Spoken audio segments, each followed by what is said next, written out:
Hello everybody, welcome to another edition of Valpo Basketball Preview along with head coach Bryce Drew. This is Todd Eichow. We're brought to you today, as always, by the South Shore Convention and Visitors Authority. And Bryce, you look back just one game this past week, home victory against Ball State. It's kind of another slow start at home, but certainly in the second half you played well. Maybe a touch on first, a couple slow starts, and if that's concerning for you.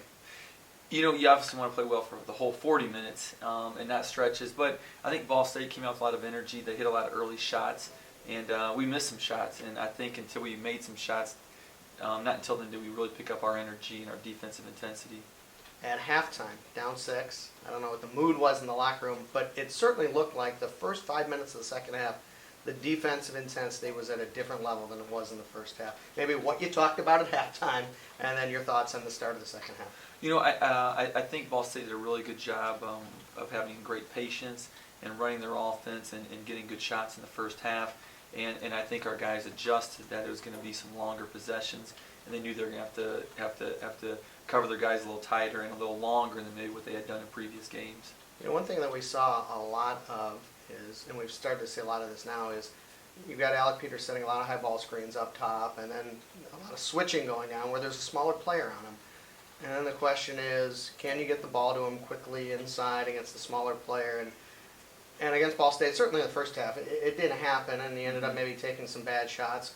What is the plan when stuff like this happens to react, change the play, try to work the ball inside when he's got a smaller player on him? What goes on from a coaching standpoint, directed over to the player standpoint? It's definitely a credit to him as a sophomore when teams are game planning against him and even changing up their defense some to try to take him out of the game.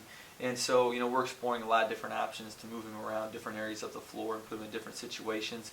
And I thought he did a tremendous job to finish with 23 points on a team that's focaling their defense around him. There were key points in the second half when the game got tight where you designed things to get him the ball inside. I think one time he got a foul, next time he got a big basket for you.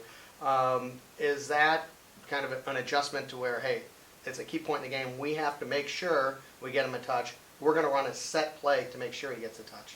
Definitely, he's definitely a vital part of our offense, and we want him to touch the ball. Good things usually happen for us when he does have the ball. And so, that's part of our job as coaches is trying to put him in those situations where he can get some touches and some catches in good areas. Let's talk about late game situations. This is going to happen a lot, I'm sure, in the league when you're going to play a lot of close games. And right now you guys are struggling at the free throw line. Now there's guys who are shooting free throws well. And Alec inbounds the ball a lot late in the ball game. And then there's other guys out on the court who are struggling from the free throw line. So what do you do, and what's the plan down the road in close games to try to get better free throw shooters the opportunities late in games when you know a team's going to foul? Our free throw shooting is definitely a concern. It's not just one or two guys. We have multiple guys that aren't shooting the ball well that are playing significant minutes for us. And, we'll continue to practice a lot, and hopefully the guys will get confidence to be able to make more in the games. In Alec's situation, we wish we could have a play where he could throw it in to himself and be able to get the ball. But, in our mind, when teams are pressing, he's so good at reading defenses. We want to make sure we always get the ball in first. And so we'll look to move him around and see if we can find some different parts on how he can maybe be more used at the end of the game. Are you against putting in a player who sat on the bench for maybe the last 6 or 7 minutes, and putting him in with 20 seconds left, and inbounding him the ball and coming in the game? A lot of coaches say you don't want to bring a guy who hasn't been on the court for the last 6 minutes. Suddenly he's got to shoot free throws. But there's guys, obviously David Scarra comes to mind, who's shooting free throws very well, and he's on the bench sometimes at the end of the game. Would you be against putting players like that in at the end of a game and bring them in cold? No, not at all. I think a lot for me is feel of the game, flow of the game.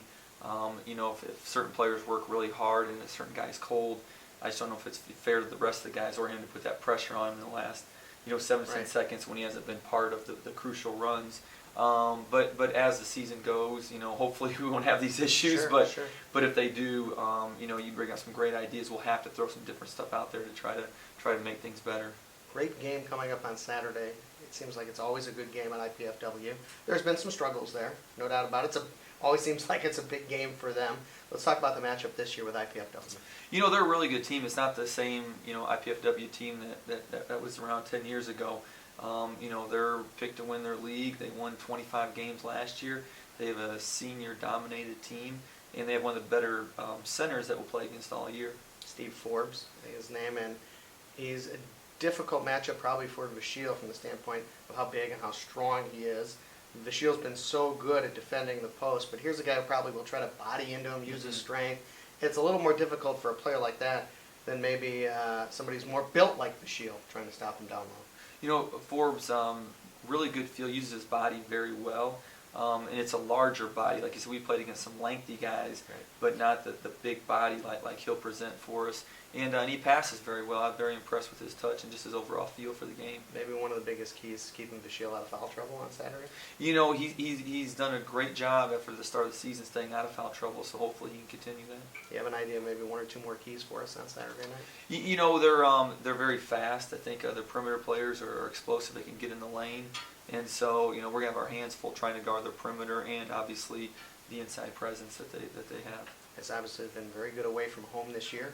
Good luck on Saturday and a great test. Thanks, Todd. For head coach Bryce Drew, this is Todd Eichhout. Thanks for joining us, everybody, on Valpo Basketball Preview, brought to you by the South Shore Convention and Visitors Authority.